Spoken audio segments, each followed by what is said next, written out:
This is a video of removing the control arm off of a 1988 Mustang 5-liter V8 motor. Enjoy, and by you working on your own vehicle, you assume all risk that's involved with working on vehicles. Play it safe, use lots of jacks, and don't ever rely on hydraulic jacks. So be safe doing it, but I'm not responsible for any injuries you may suffer from working on vehicles. It is a dangerous work.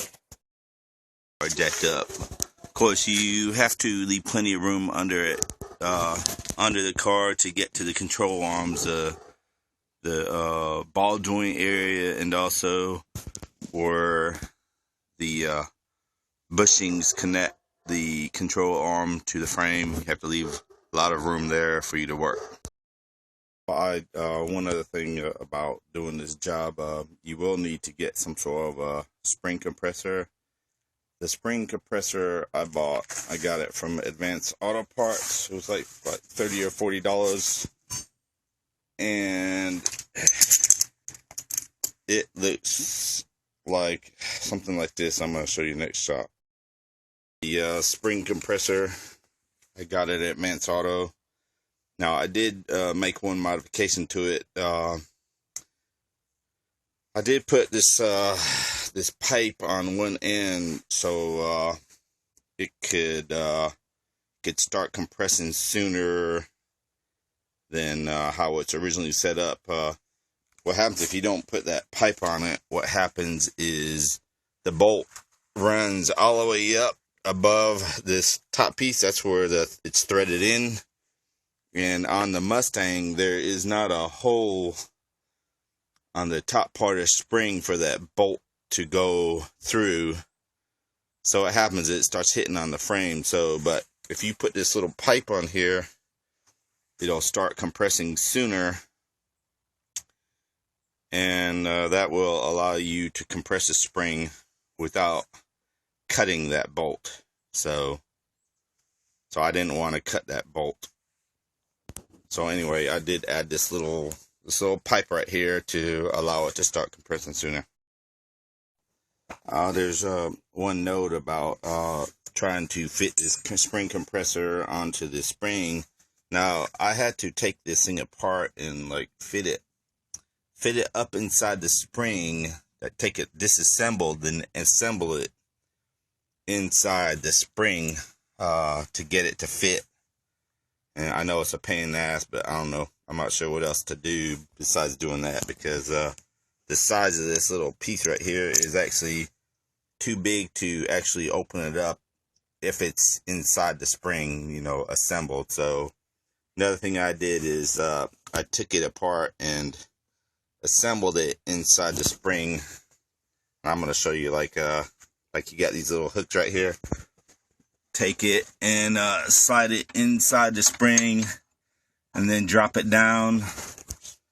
Then do the same thing with the second one.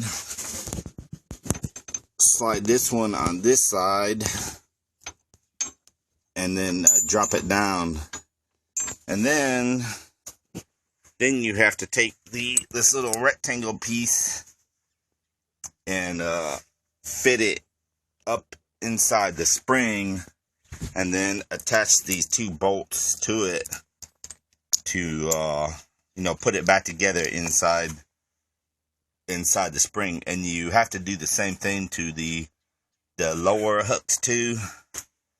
I mean, that's just how I did it before. Kind of a pain in the butt, but eventually I got it done. Alright, I have the spring compressor parts inside the spring.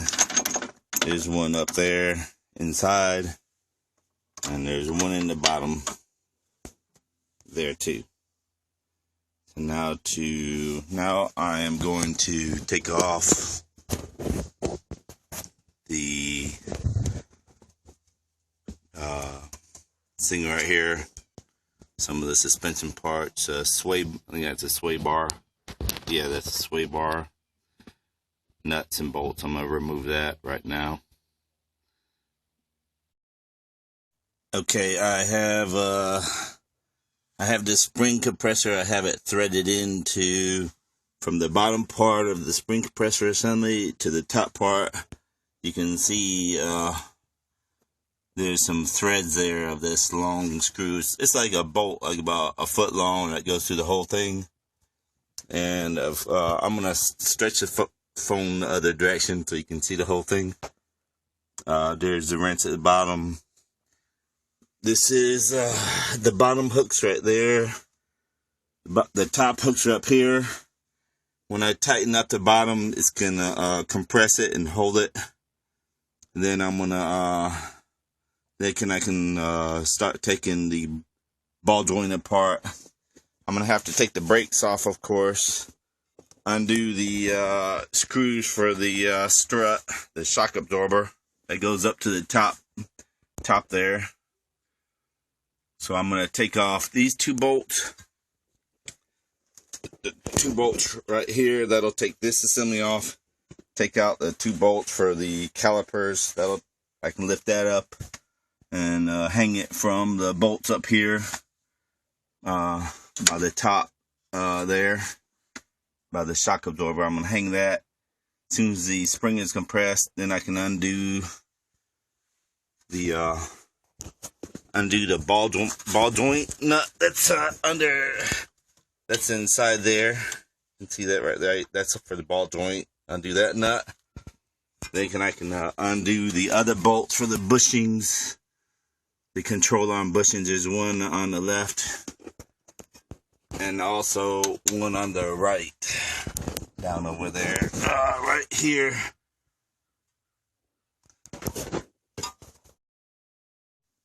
Well, the spring is now compressed. See, it's all wiggly now in there. So it's loose. Now I can then start undoing all the other stuff that I was talking about in the previous part of the movie. I'm just undoing the calipers. It's a 17 millimeter socket. I've already undone this one. That one's loose. It just unscrews, slides right out. Now I'm doing this one. This one right here will be out in a second. I'm loosening the C-clamp. I tighten it up just a little bit. Pop that off. There you go. Calipers off. Next, it's starting to get the rest of the shock absorber bolt. There's one more down at the bottom there. Then I can get. Then you have to take off the disc. You just undo the wheel bearings. I'll do that next also. Have the brake caliper tied up to above the springs assembly. There's some couple bolts up there that you can do that too. So I got that hanging, so it's out of the way now. I'm taking the last one of the shock absorbers bolts out. That was a 15/16 size wrench on one side and 13/16 on another. You have to have both of them. They'll spin if you don't put two on it. So I'm about ready to take this one off too, and then when I get to take off the disc brake and the wheel bearings. Once you take the shock absorber off, what happens? It pretty much like all comes apart. It lays down so you can pretty much get to everything. I took the spring out. I set that aside. Give me some more working room. So I'm almost done with all the super hard part now. So next I'm gonna take the ball joint apart, take the screws, take the nut off the top, bang that out, and then I'm gonna undo the bolts that hold the bushings in. There's two nuts on the inside, and then there's bolts on the outside that hold that in. So I almost got the most hard part done now. about taking off the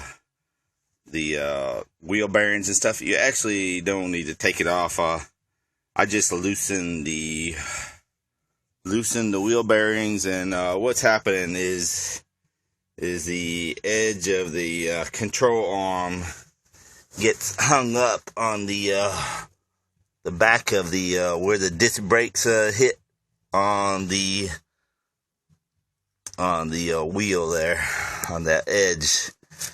So so I just loosened it up, and it was enough to give clearance so that control arm would slide off. So you actually don't need to take it all the way off. At least I didn't. But there's one other thing I did. My this dust cover. I actually cut a chunk of it off at the bottom of the of that piece. I'm not sure if you can see it, but there's a dust cover down there. This piece right here fit at the bottom. I took a little chunk off. If you don't have to do that, you will definitely have to take this whole thing apart, which is pain in the ass. So I just cut this chunk off and hell with it. So mine is off. At least the ball joint is off, part of the control arm. Now it's time to get the other two nuts off at the back. Taking the last of the control arm, the nuts that bolts it to the frame. I'm taking the last one of those off. I got a jack holding it up, the control arm itself, keep it from getting in the way of the wrenches. So almost ready to drop it off, like 30 more seconds. Got the last of the bolts out. It's still hanging a little bit, but there you go, it's off. And these control arms have been on my car for like about 300,000. I bought the car in 1991 for 6,000, and they've been on here since. I mean, I'm pretty. The bushings are pretty loose. When I was checking the string out a couple weeks ago, I noticed that instead of the tie rods moving, the freaking control arm bushings were moving a little bit in that area underneath the car. So that's why I decided to replace them. The ball joints, I don't know, they seem to be still somewhat tight, but sure, the bushings were shot. So, well, I just noticed something. I was looking at this control arm and trying to figure out what's going on with trying to get this spring cushion out. Well, I just figured out that my damn spring must have been broke for who knows how long. The part down here in the bottom is actually the bottom part of the freaking spring. It looks like it broke off. That's not looks like it broke off. I can see it, so it's not a clean cut for the end of the spring. So my damn spring was broken. Who knows how long that's been like that. But I'm about to see about getting a new spring for this thing. Surprises.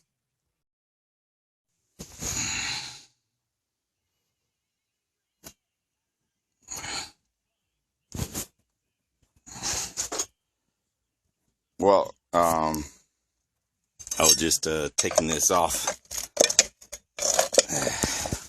popping the other part of this, the broken part of my spring off. Yeah, this shit was broken. Didn't even know it. That's the other part of spring. Alright. Well, thank you for watching the video. Hope it helps you with your working on your vehicle. Again, play safe and Do not sue me for your mistakes. Bye-bye.